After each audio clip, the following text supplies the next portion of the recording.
Ladies and gentlemen, thank you so much for allowing me to give this talk on legislation and planning mechanisms in exclusive economic zones. Let me start by giving you an overview over the next 20 minutes. I would like to begin with an introduction and asking the question, why marine spatial planning in the exclusive economic zone? I will go on to tell you a bit about the legal basis, very briefly, about freedoms and limits under the law of the sea, and then dive a bit deeper into two case studies. First, again, relatively shortly, EU legislation on MSP, and then more extensively, marine spatial planning in the German exclusive economic zone. I'll stop with some conclusions and an outlook to the future. So let us start. Why marine spatial planning in the exclusive economic zone? Well, depending upon the length of the coast and the geographic situation, the EEZ of a coastal state can cover a large area of the ocean with a variety of different ocean users. Considering space, think about the coast of Chile, the length of the Chile, and then this box of 200 nautical miles into the ocean, and you have an idea of the vastness of the space. At the same time, if you have a short coastline, the density of different users and the need for balancing these users maybe increase significantly, because in a smaller space of ocean area, you have different users that may be colliding, and with planning can be brought into a more coherent system. The coastal state enjoys sovereign rights for economic purposes, and the balancing of freedoms with other states in the EEZ is particularly relevant because it's not a space under full state sovereignty, but a space where only some jurisdiction concerning regulations and enforcement is possible and freedoms of other states. If we plan strategically the protection and the sustainable use of the marine environment in the EEZ, this will enhance resilience also of the territorial sea and of the coastal areas. So a protection of those zones that actually are under full state sovereignty, that belong to the territory of the state.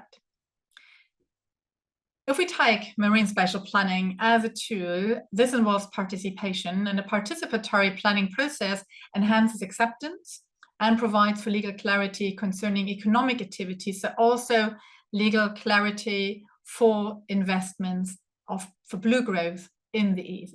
I think this is an important incentive to engage in planning. Legal basis, some freedoms and some limits.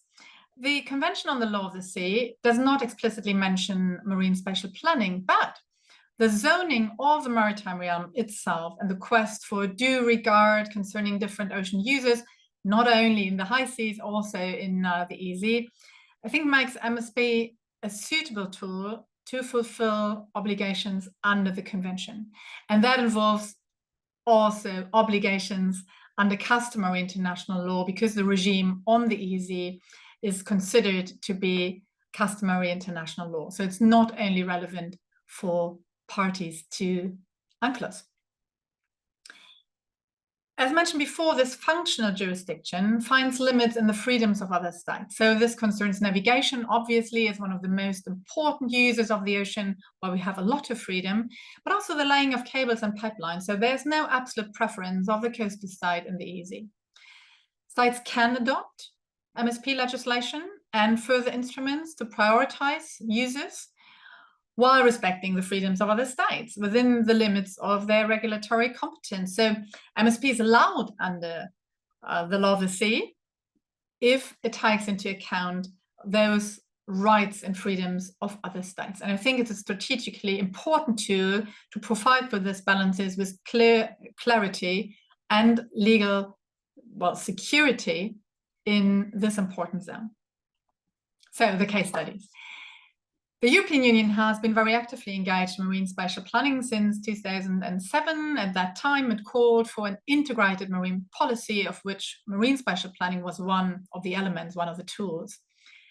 Then in 2008, the EU Council and the Parliament, as the main legislators, agreed upon a Marine Strategy Framework Directive. That's still relevant because this is the instrument that calls for good environmental status in the marine areas, which can be achieved if you incorporate environmental and sustainability considerations in this planning process. And then in 2014, the legislature agreed upon the more specific marine spatial planning Directive. This directive is aimed at promoting the sustainable growth of marine economy, the sustainable development of marine areas, and the sustainable use of marine resources. So you see, it's very economic focused. At the same time, it emphasizes sustainability, so consideration of environmental protection in this important zone. And again, it's an incentive to protect these zones and balance the uses to allow for sustainable economic activities that are important for coastal states. The directive obliges the 22 coastal member states, of which Germany is one, to develop a national maritime spatial plan by 2021 with a minimum review period of 10 years. And this includes the exclusive economic zone. The key benefits that have been listed by the EU Commission were a reduction of conflicts between sectors and the creation of synergy between different activities, so reinforcement of different activities, and encouragement of investments, again, this economic element, by creating predictability, transparency, and clearer rules. And I think this is really important for such a zone. Increased cross-border cooperation, that was important for EU countries to fulfill, for example, the development of energy grid, shipping lines, and so on. So cooperation is one element that can be incorporated, and it's a good idea, I would say, to incorporate that into a marine spatial planning strategy. The protection and preservation of the marine environment, named lastly here, which is also telling, but through early identification of impact, of opportunities, this aim can be fulfilled in the planning process and should be fulfilled. Let's have a look. Let's come to the main part of my talk and have a closer look at marine spatial planning in the German exclusive economic zone. We have enacted new federal legislation on marine spatial planning in the North Sea and the Baltic in 2021. And let me emphasize that it's important here that it's federal legislation because it's a federal state that is responsible for the exclusive economic zone. It's not responsible for the territorial seas. They are under the jurisdiction of the coastal Länder, the coastal states of the German federal state. But the exclusive economic zone is under federal law. And the responsibility for the plan lies with the Federal Ministry for Housing, Urban Development and Building. So not the Economic Ministry and not the Ministry for the Environment, but those who are also responsible for planning on land. And more specifically, the Federal Maritime and Hydrographic Agency is responsible for the plan, for the balancing of different users. And this is the agency that is also responsible for giving permissions for wind parks. And so this is already one of the important uses that have to be balanced with other interests in these zones. The aim for the planning process in Germany is to have a comprehensive plan that includes different uses, but also takes into account long-term changes to the marine environment by climate change. And so this is already one of the main stresses and something that has to be anticipated if we take this plan forward to the future. It requires to take account of cumulative effects of stresses, and I think that's an important element, because only if we take this into consideration can there be an evaluation of ecological functions and the enhancement of resilience of marine ecosystems, not only now, but particularly projected to the future when cumulative effects under these conditions of climate change will lead to even more dire effects on the marine environment. The guiding principles for the planning process in Germany include support for coherent and comprehensive marine spatial plan by closely cooperating with other states. So our neighbor states, if you, I will come and show you a map of the German Baltic and North Sea EEZs, but you see we have a lot of neighbor opposite and to the sides. It's a recognition of land sea interfaces, and this is, I think, really important, including transportation lines, so lanes, and also cables and pipelines to that extent that have to land somewhere, and that needs to be taken into consideration if I plan the marine space. The inclusion of current and future usage claims and the prioritization of users with efficient spatial allocation. So that means that only you allocate the room, but only the room that is necessary to efficiently exercise one of the users. All of this should be based upon an ecosystem approach.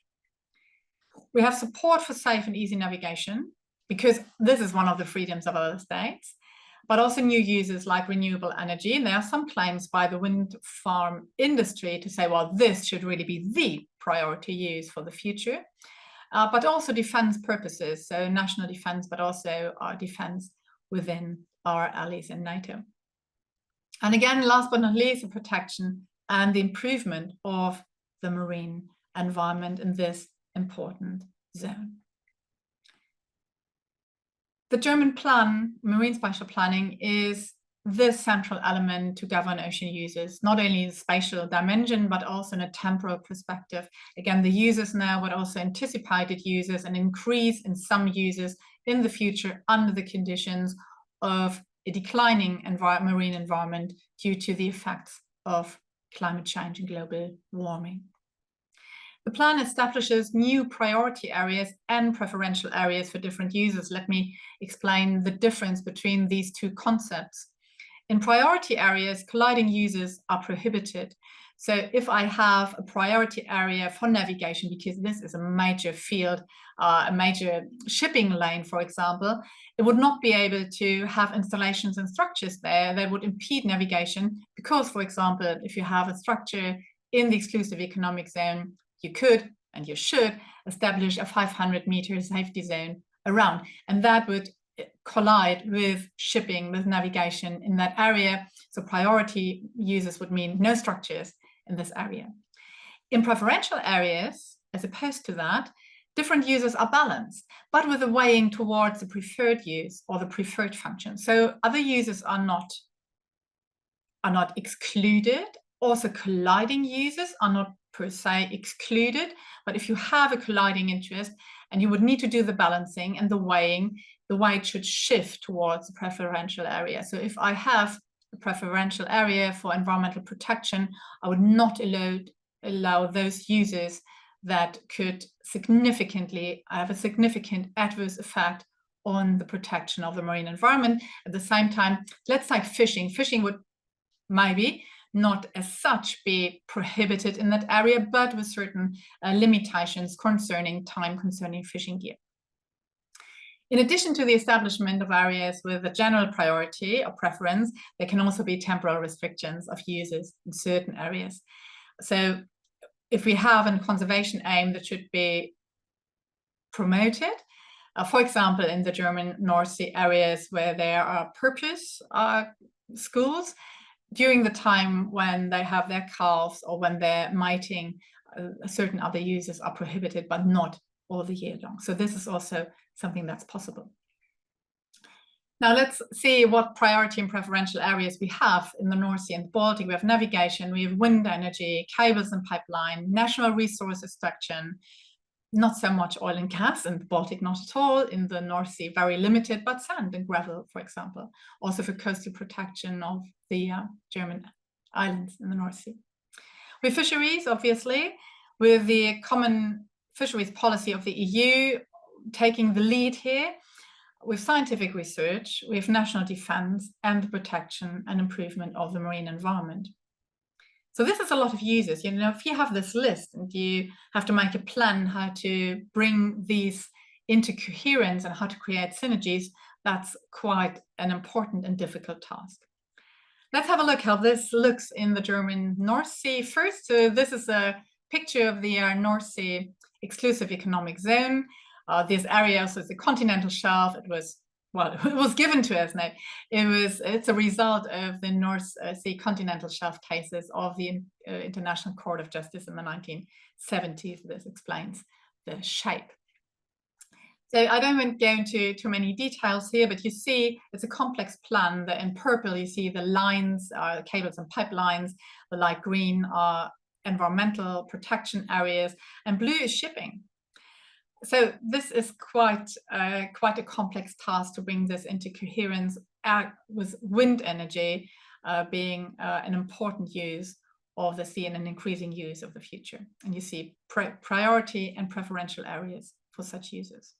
In the Baltic, the picture is a bit different because the Baltic is a small sea and we have so many neighbors. So the stretch of exclusive economic zone is actually very limited, with a high preference and priority for shipping, because we have the Kiel Canal connecting the Baltic to the North Sea with a shortcut. And it's a very densely used area for navigation. And you see quite a bit of blue and more green environmental protection towards the east. And there's not much room here, and it's even more important to prudently plan so that you can actually allow for different uses and allocate efficient spatial priorities to those. The process included more than 40 submissions of interested stakeholders, ministry, governmental agency, not only of Germany, but also of our neighboring states, environmental NGOs, but also, of course, economic associations. The need for compromise included also concurring opinions within ministries. You've taken the Ministry for the Environment with preference for wind energy as a strategy to use more renewable energy in the light of climate change to become carbon neutral. At the same time, the Agency for Nature Conservation saying, oh, no, our wind farms have a significant adverse impact on the marine environment. We should more focus on biodiversity. So this compromise was reflected already in the process of submissions. The criticism of the German plan is a lack of ambition concerning the protection of the marine environment, even though environmental protection and an ecosystem approach were put up as overarching considerations that should guide the whole plan. Criticism says it has not been implemented to the extent that was desirable and also necessary in the light of including pressure, including tensions for the marine environment in the light of climate change. So what does it mean for conclusions and an outlook? Marine spatial planning in the exclusive economic zone bears great potential for necessary, let me emphasize, necessary environmental protection and sustainable blue growth at the same time. Ocean users will become more diverse, with the environment being under increasing pressure from pollution and the adverse effect of climate change. And we've just learned in the advisory opinion of the International Tribunal for the Law of the Sea that the emissions of greenhouse gases actually constitutes pollution of the marine environment.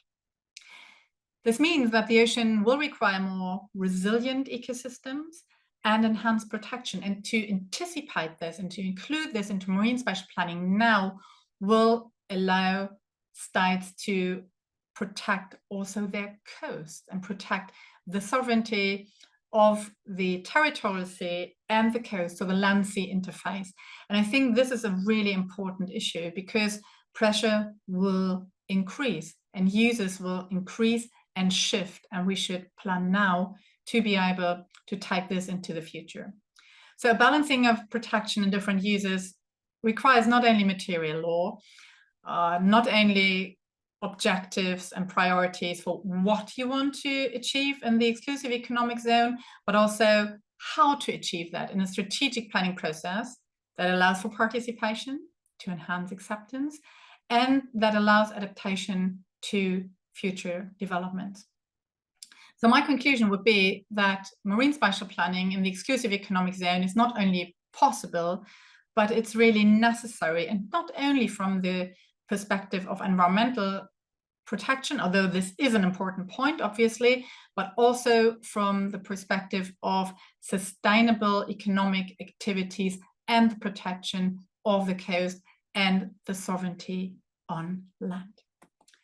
Thank you so much for your kind attention. I'm available for questions and answers, and I look forward to your comments and remarks. Thank you very much.